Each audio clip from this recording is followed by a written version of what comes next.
নবীজির কাছে জানতে চাইলেন, ইয়া রাসূলুল্লাহ, হাবশায় গেলাম, যাওয়ার পর সেখানে ইবাদতখানা দেখলাম, ইবাদতখানার ভিতর দেখলাম আল্লাহর ওলির মূর্তি, আর ইবাদতখানার নিচে আল্লাহর ওলির কবর। ব্যাপারটা বুঝতে পারলাম না।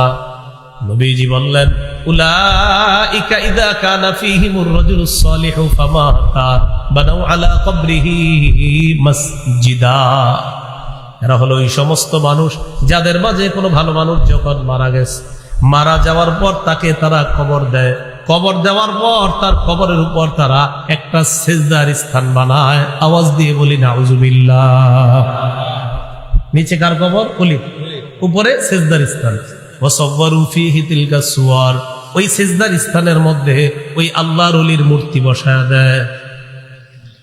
নবীজি বলেন, উলাইকা শিরারুল খালকি ইনদাল্লাহি ইয়াউমাল কিয়ামা, কিয়ামতের ময়দানে তারাই হলো আল্লাহর কাছে সবচেয়ে নিকৃষ্ট জাতি। বলি নাউজুবিল্লাহ।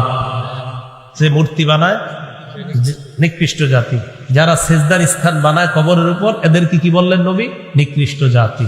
তাহলে মূর্তি এগুলা শিরিক, এটা ইসলামের মধ্যে না। হ্যাঁ, অন্য ধর্মে যারা মূর্তি পূজা করে সেটা তাদের ধর্মীয় ব্যাপার, কিন্তু মুসলমান তাদের ধর্মের মধ্যে মূর্তি রাখতে পারে না, কারো মূর্তি বানাতে পারে না, কারো মূর্তি বানাতে পারে না। এই জন্য আল্লাহ তাআলার কি বিধান, হুজুররা আন্দোলন করছিল একটার জন্য, আল্লাহ তাআলা 90 ভাগ ব্যবস্থা করে, 90 ভাগ আল্লাহ তাআলা ব্যবস্থা করে দিয়েছে।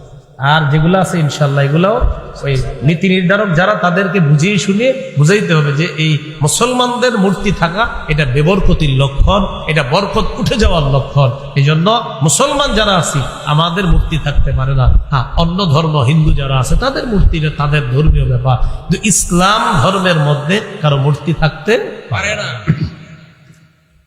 তাহলে এখানে দুইটা শিরিকের গন্ধ, একটা গেল সিজদার স্থান বানাইছে, আর একটা মূর্তি। নবী বললেন এরা সবচেয়ে নিকৃষ্ট জাতি।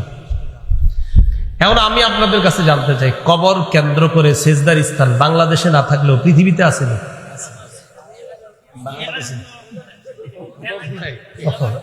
আপনাদের এলাকা আছে?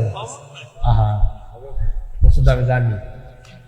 তো এখন শোনেন, রাসূলুল্লাহ সাল্লাল্লাহু আলাইহি সাল্লাম বলেন এরা হলো সবচেয়ে নিকৃষ্ট জাতি। ওনারা বলতেছে আপনাদের এলাকা না, ওনারা বলছেন ওনাদের এলাকারই। এবার দেখেন নবীজি কি বলে। মুসনাদ আহমদের বর্ণনা, قال رسول الله صلى الله عليه وسلم إن من شرار الناس من تدركهم الساعة وهم أحياء। পৃথিবীর মধ্যে সবচেয়ে নিকৃষ্ট মানুষ দুই জাতি। এক নাম্বার, যারা জীবিত থাকতে তাদের কাছে কিয়ামত আসবে তারা সবচেয়ে নিকৃষ্ট। যারা জীবিত আর কিয়ামতটা আসবে তারা সবচেয়ে নিকৃষ্ট। দুই নাম্বার, ওয়াল্লাযীনা ইয়াত্তাখিযুনাল কুবুরা মাসাজিদা, যারা কবরকে সিজদার স্থান বানায় তারা হবে সবচেয়ে নিকৃষ্ট। বলি নাউজুবিল্লাহ।